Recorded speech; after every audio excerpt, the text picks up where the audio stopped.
오늘 설교는 까불지 않기입니다. 제가 여러분들에게 왜 어떻게 신학을 하게 되었는지 이야기한 적이 있었을 겁니다. 지난 주 중에 아주 오랜만에 조카를 만났는데 조카가 저에게 묻더라고요. 삼촌은 어떻게 하다가 목사가 되었냐라고요. 제가 원래 학부 때에는 산업공학과를 전공했었잖아요. 산업공학과는 무엇을 어떻게 효율적으로 잘 만들까를 고민하게 하는 그런 학과인데, 그 산업공학과에서 어떻게 신학교로 갔는지 이제 조카가 궁금하게 여기더라고요. 군대를 갔다 와서 하나님에 대해서 진지하게 고민을 하면서 정말 하나님이 살아계실까? 하나님이 존재가 있을까? 하나님이 계실까? 이런 고민을 하고 있는 그때 고민하다가 하나님이 정말 살아계시는구나. 하나님이 진짜 우리와 함께 하시는구나 라는 것을 깨달았던 그때, 하나님이 안 계시다면 모를까 하나님이 존재하시는 것을 알게 되는 그 순간, 그 다음부터는 하나님을 잘 믿고 따르고 하나님에 대해서 공부하고 하나님을 전하는 삶이 저에게는 너무나 당연했습니다. 제가 산업공학과 공부를 하면서는 어떤 제품이나 서비스를 어떻게 잘 효율적으로 구성해서 전달할까를 고민을 많이 했는데, 하나님에 대해서 제가 믿고 따르게 된 다음에 아무리 고민해 봐도 내가 누군가에게 무엇인가를 만들어서 판다고 한다면 가장 팔고 싶고 가장 전하고 싶고 가장 잘 해보고 싶은 그것은 다름 아닌 하나님에 관한 것이었습니다.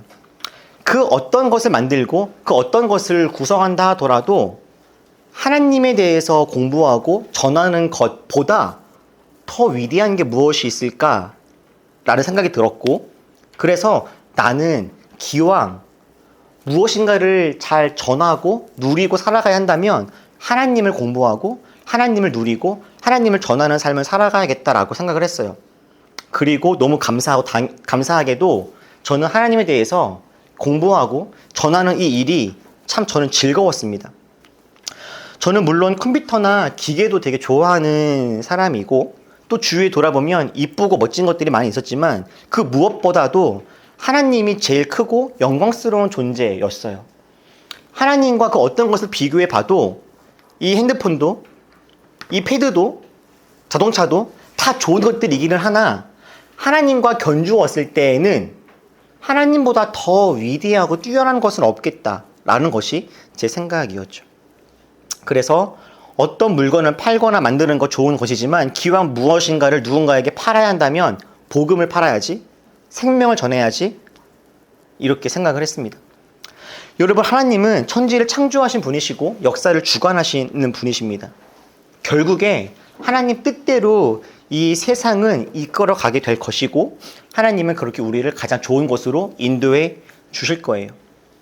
여러분도 그렇게 믿으시죠? 네. 그런데 이렇게 위대하신 하나님, 그 어떤 것과 견주어도 정말 좋으신 우리 그 하나님이 인간들 앞에 나타나시는 모습은 참 재밌습니다. 아직 이스라엘 백성들이 하나님을 온전하게 알지 못할 때, 이제 막 출애굽하여서 광야를 떠돌고 있을 그때, 하나님은 모세에게 이스라엘 백성이 하나님을 예배할 장소, 하나님을 만날 만한 장소로 성막을 만들게 하셨습니다. 죄가 있으면 하나님과 관계를 맺을 수 없기에 하나님은 이 성막을 통하여서 우리들의 죄의 문제를 해결하고 하나님과의 귀한 만남과 교제를 할 수 있도록 이렇게 이끌어 가셨죠. 성막을 보면 우리 안에 있는 죄의 문제를 해결할 수 있는 이 번제단이 있습니다. 번제단을 지나면 물두멍에서 손을 씻어요. 그리고 제사장은 이 성소로 들어가서 성소 안에 있는 기물들을 잘 관리합니다. 불이 잘 켜지게 하고 떡을 잘 관리하고 그리고 향을 피우는 일들을 때마다 합니다. 그러면 하나님은 이 지성소에 임재하세요. 하나님이. 근데 여러분, 이 지성소가 크기가 얼마나 되는지 아십니까? 이 지성소의 크기는 약 4에서 5m 정도 정도 된다라고 해요. 그러니까 이 방보다도 작겠죠. 하나님이 온 우주를 지으신 그 창조주 하나님께서 이 지성소, 이 작은 공간 안에 임재하시는 겁니다. 이스라엘 사람들은 이 지성소 안에 임재하시는 하나님을 보면서 하나님의 영광을 멀찍이서 바라보고 상상하게 되는 거죠. 이 성막이 있기 전에 하나님이 먼저 인간에게 찾아와서 인간과 함께 교제하기 위해서 임재하신 곳이 또 하나 있었습니다. 다름 아닌 하나님이 모세를 부르실 때 떨기나무에 임하신 그 사건 말입니다. 하나님은 모세를 부르실 때 이 장엄한 시내산 꼭대기에서 천둥과 번개로 모세에게 나타나셔서 말씀하시지 않았습니다. 하나님이 처음 모세를 부르실 때 하나님이 나타나신 것은 이런 떨기나무가 발화하는 모습으로 하나님은 모세에게 걸어오셨죠. 모세가 그 불붙은 떨기나무를 보았을 때 이것은 왜 평범한데 꺼지지 않을까 궁금한 마음으로 다가갔고 그 자리에서 하나님의 음성을 들었습니다. 제가 이 이야기를 종종 하긴 했는데요. 저는 이 모세가 떨기나무에서 주님과 교제하는 모습을 볼 때마다 덩치가 아주 큰 성인 남성이 갓난아이의 옷을 입고 있는 그런 상상을 합니다. 마치 우리 강웅이가 이도 옷을 입고 있는 느낌이랄까요? 천지를 지으신 창조주 그 크신 하나님께서 모세에게 말 걸기 위해서, 모세의 관심을 빼앗기 위해서, 모세와 교제하기 위해서 이렇게 볼품없는 떨기나무에 몸을 구기시고 들어오시는 그런 장면들이 상상이 나는 거예요. 여러분, 하나님은 충분히 더 크고 광대하고 놀라운 모습으로 나타나실 수도 있지만 우리와 인격적인 만남을 갖기 위해서 이렇게 지성소에, 떨기나무에 임재하시기를 주저하지 않으십니다. 하나님이 우리를 만나기 위해서, 우리 인간과 교제하기 위해서 작아지신 아주 결정적인 사건이 또 하나가 있죠. 다름 아닌 하나님이 인간이 되신 성육신의 사건 말입니다. 천지를 창조하신 창조주가 인간이 되었습니다. 근데 그 인간도 그냥 인간이 아니라 갓난아기가 되었죠. 아니, 갓난아기가 되기 전에 마리아의 뱃속에 태아로 계셨습니다. 강하고 능력이 뛰어난 성인 남성으로 하늘에서 내려오신 것이 아니라, 구름 타고 막 오신 것이 아니라 마리아의 뱃속에서부터 갓난아기의 모습으로 이 땅에 오신 거예요.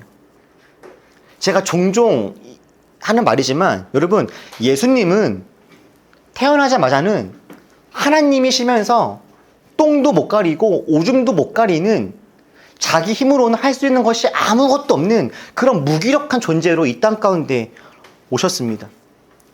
창조주이고 전능자인데 갓난아기 예수는 자기가 배가 고플 때 아무것도 할 수 있는 것이 없는, 울어서 엄마 나 배고파요라고 밖에 할 수 없는 그런 작고 낮은 존재로 이 땅 가운데 오신 거예요. 여러분, 천지를 창조한 그 창조주가 자신의 배고픔을, 자신의 소변과 대변을 어찌하지 못하고 동동거리면서 누군가 도와주기만을 바라고 있다라는 것. 여러분, 이게 너무나 아이러니하고 이상한 장면 아닙니까? 천지를 창조한 창조주가 인간에게 나 좀 어떻게 해달라고 그 갓난아기로 와서 그렇게 마리아를 바라봤겠죠. 이렇게 하나님은 천지를 창조하신 분임에도 불구하고, 우리 온 세상과 만물을 다스리시는 분임에도 불구하고 하나님은 우리를 사랑하셔서 우리와 함께 하시고자 낮고 천한 곳에 작은 자의 모습으로 임하실 때가 아주 많이 있습니다. 우리를 사랑하셔서 우리와 함께하고 싶으시고 우리에게 우리의 약함을, 우리들의 아픔을 공감하기 원하시는 그 하나님은 우리와 같은 상황을, 우리와 같은 존재의 모습으로 이렇게 찾아오셔서 우리와 함께 하시죠. 작은 모습으로 오시는 그 하나님, 하나님의 그 사랑이고 하나님의 겸손함입니다. 그런데 하나님의 이런 모습을 볼 때 하나님의 이런 모습보다도 더 놀라운 일들도 있습니다.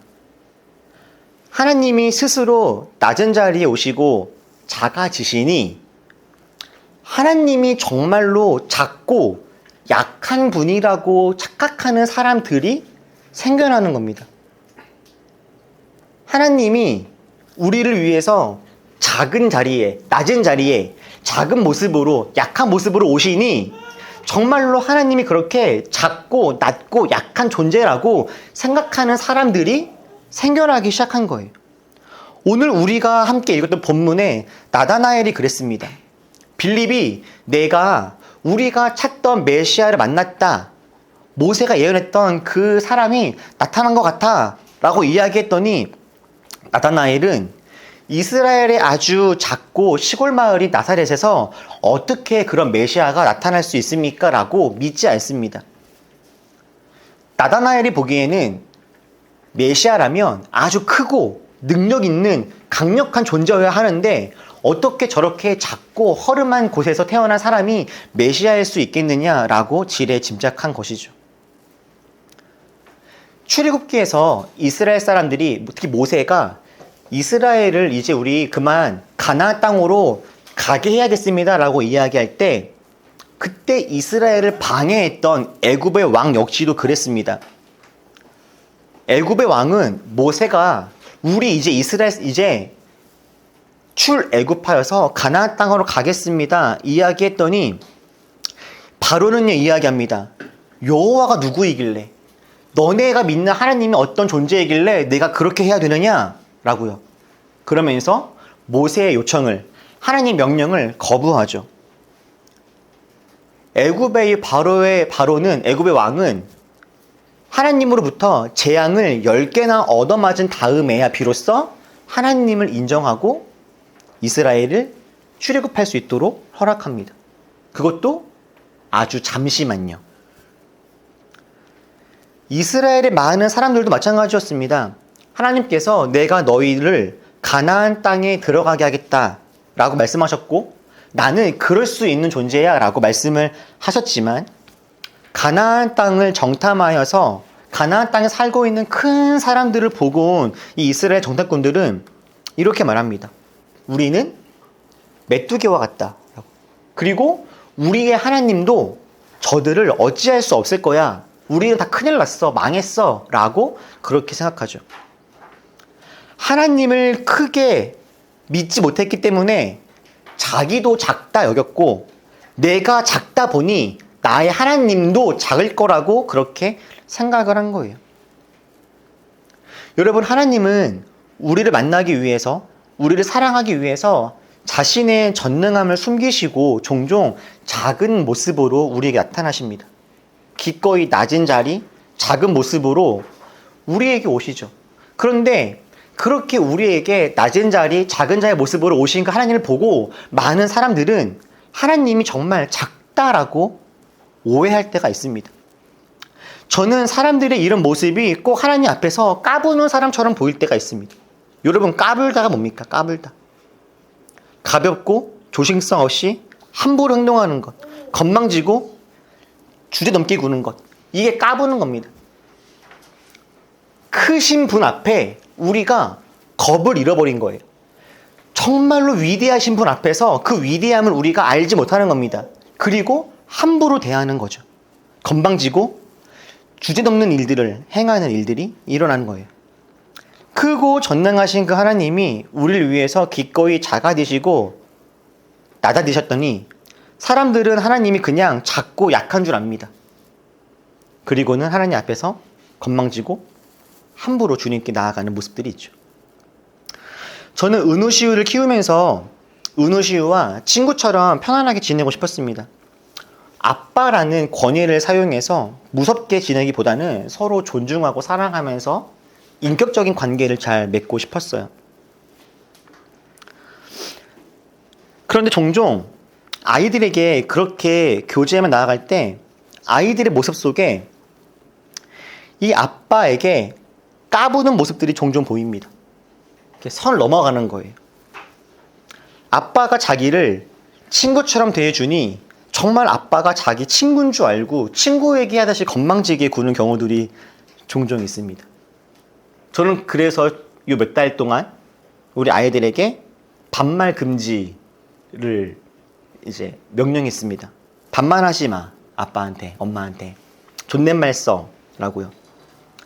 언어를 통해서 나와 아빠가 내가 함부로 굴어도 되는, 내가 막대해도 되는 존재가 아니구나라고 하는 것을 이제 조금 알게 해줘야겠다라는 생각이 들었어요. 제가 은우에게 너 아빠한테 반말하지 마라고 이야기했던 이유가 제가 기분 나빠서가 아닙니다. 저는 오히려 아이들이 저에게 반말하지 않고 뭐 아버지 드셨습니까? 이렇게 이야기하는 것을 막 좋아하는 사람은 아니에요. 오히려 어떤 면에서는 조금 섭섭하기도 합니다. 그냥 더 다정하게, 더 친하게 지내면 좋았을 걸. 아빠 나 오늘 힘들었어. 아빠 나 힘들어. 나 배고파. 이렇게 더 편안하게 지내는 걸 저는 더 좋아하는 사람이기는 한데 이렇게 하는 것이 아이에게 유익하지 않구나라는 것을 깨달아요. 오히려 아빠가 너무 친하게 느껴지다 보니까 은우가 삶 속에 어려움이 있을 때 누구에게 도움받아야 하지? 라고 아빠를 선뜻 떠올리지 못하는 모습들이 있구나 생각이 들어서 이제 은우에게 아빠가 어떤 존재인지를 조금 알게 해주는 게 필요하겠다 생각했습니다. 그래서 지금 은우한테 종종 말하죠. 까불지 마, 아빠한테 라고요. 사랑하는 우리 올리버 여러분, 하나님은 우리를 위해서 기꺼이 자신의 전능함을 내려놓고 우리를 위해 작고 낮은 자리에 오셨습니다. 하늘 영광을 버리고 인간의 몸을 입고 이 땅에 우리 가까이 오셨어요.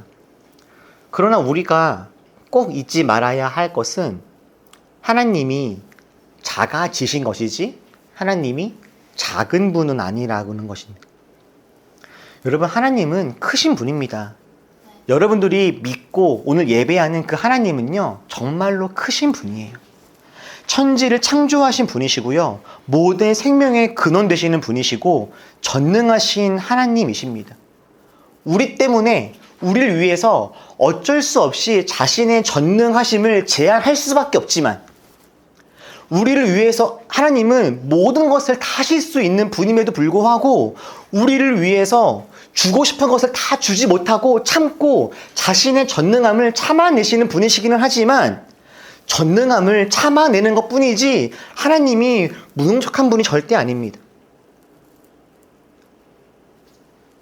우리를 위해서 작은 자리에 임하시지만 하나님이 작은 존재가 결코 아닌 거예요. 그리고 이 사실을 잘 알아본 사람이 한 사람이 있습니다. 이게 바로 예수님의 12제자 중 한 명인 베드로입니다. 베드로는 나는 주님을 결코 배신하지 않겠다라고 호언장담했던 사람이죠. 그러나 예수님이 로마 군병들에게 잡혀가시는 그 순간 베드로는 도망쳤던 사람이기도 합니다. 베드로는 성질이 급하고 다혈질인 사람이에요. 그랬던 베드로인데 베드로가 정말로 멋있게 이야기한 장면이 한 군데가 있습니다. 이게 마태복음 16장이에요. 예수님께서 빌립보의 가이사랴라고 하는 지방에 가셨습니다. 거기서 물으십니다. 사람들이 나를 누구라고 하느냐라고 물으세요. 빌립보 가이사랴라고 하는 지방은요, 헤롯 빌립이 로마 황제 가이사랴에게 바친 그런 도시입니다. 로마 황제에게 잘 보이기 위해서 우리는 황제 당신을 잘 섬기고 따르는 사람들입니다 라고 알려주기 위해서 곳곳에다가 동상을 세우고 신전을 세우면서 그렇게 황제에게 바친 도시예요. 그래서 이 가이사랴 빌립보 지방은 아주 화려한 건물, 큰 동상들이 많은 그런 곳이었습니다. 쉽게 생각하면 강남의 테헤란로 같은 그런 아주 화려한 곳이었을 거예요. 가이사랴 빌립보는 아주 그렇게 화려하고 멋지고 크고 웅장한 도시였는데 그 곳에 있는 예수님은 지금 어떤 모습이겠습니까? 거짓골이죠. 예수님과 12제자들의 모습은요, 지금 거짓골입니다. 이들이 먹을 것이 많은 것도 아니고 옷이 넉넉한 것도 아닙니다. 그냥 이 사람들은 여행 중이에요. 여기 왔다 저기 왔다 하면서 하나님의 말씀을 전하고 다니고 고치고 사람들 만나고 이동하는 여행객의 모습입니다. 그러니 예수님과 사람들의 모습이, 겉모습이 그렇게 깔끔할 수가 없겠죠. 그랬던 그들이 지금 어디에 있습니까? 아주 화려하고 큰 가이사랴 빌립보 지역에 있어요. 그곳에서 예수님이 물어보시는 거예요. 내가 어떤 존재인 것 같니? 라고요. 크고 멋지고 화려한 건물과 동상, 황제의 얼굴은 정말 너무나 크게 이쁘게 조각이 되어 있는데 그 앞에 내가 따르는 예수님은 너무나 허름하죠. 그때 베드로가 이렇게 대답합니다. 우리 16절만 같이 한번 읽어볼까요?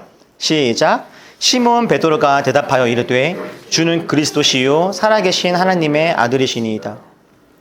바로 그때 바로 거기에서 베드로는 고백합니다. 주는 그리스도시요 살아계신 하나님의 아들이십니다. 롯데 아울렛 한 복판에서 기타를 매면서 그가 생각하고 바라보는 것은 여기에서 저 비싼 쇼핑백을 들고 다니는 저 사람들 사이에서도 비록 내가 가난하고 힘이 들고 어려워도 내가 믿는 하나님이 가장 크시다. 가장 높으시다. 라고 자신 있게 이야기하는 베드로의 모습이었던 거예요. 화려한 배경 속에서 예수님과 제자들의 겉모습은 초라해 보였을지 모르지만 베드로는 그 속에서도 예수 그리스도의 크심을 볼 수 있었던 그런 사람이었던 거죠. 이때 베드로의 마음에는 예수님을 향한 경외가 있습니다. 경외. 예수님을 존경하면서 건강하게 두려워하는 마음이에요. 우리 하나님은 우리를 기꺼이 친구 삼아 두시는 분이시고 우리를 자녀 삼아 두시는 분이지만 여러분 그렇다고 정말 주님이 우리의 친구는 아니죠. 우리를 친구처럼 대해주시지만 친구인 것은 아닙니다. 우리가 만만하게 보고 까불어도 되는 그런 존재가 아니에요. 이 시대의 많은 그리스도인들에게 사라지고 있는 감각이 한 가지가 있다면 다름 아닌 이 경외가 아닐까 싶습니다. 하나님을 친근하고 편하고 사랑이 많은 분이라고 이해합니다. 맞습니다. 하나님은 사랑이 많으신 분이시고 우리를 품어주시는 분이십니다. 그러나 하나님은 우리가 마땅히 두려워해야 할 분이기도 합니다. 우리가 마땅히 존중하고 따라야 할 분이시기도 해요. 경외라고 이야기할 때 이때 두려워하는 마음은 내가 잘못을 하면 주님께서 나를 벌 주실 거라고 하는 그런 공포가 아니라 크고 위대하심에 압도당하는 건강한 두려움입니다. 이 마음이 있으면 죄를 지으면 두려워할 줄 알게 되고요. 우리가 주님께 칭찬받을 만한 행동을 한다면 그것 때문에 기뻐할 줄도 알게 됩니다. 이 경외야. 우리가 주님을 누릴 때 회복되어줘야 되는 감각이 아닌가 싶어요. 사랑하는 여러분, 우리들은 작습니다. 그러나 우리 꼭 기억합시다. 우리는 작을지라도 우리가 믿는 하나님은 결코 작지 않습니다. 우리가 이 작은 곳, 교회 간판도 없고 화려한 단도 없고 마이크도 없는 이 곳에서 하나님을 예배하고 있지만 그렇다고 해서 하나님이 작은 분이신 것은 결코 아닙니다. 오히려 온 세상을 창조하신 놀라운 분이 이 작은 곳, 이 소수의 사람들이 드리는 예배에도 함께 해주시는 놀라운 신비가 있으신 분이시죠. 하나님의 그 영광은 우리들의 작음을 넘어서고 하나님의 그 능력은 우리의 부족함을 뛰어넘습니다. 하나님은 사랑이 많으신 분이지만 우리가 경외해야 마땅한 그런 분이세요. 그러므로 우리가 해야 할 일은 단순합니다. 작아 보이는 현실과 작아 보이는 내 모습만 바라보지 말고 우리 크신 하나님을 바라보는 겁니다. 여러분, 여러분이 믿는 하나님은 정말 크고 위대하신 분이십니다. 하나님을 향한 그 경외가 회복되길 축복합니다.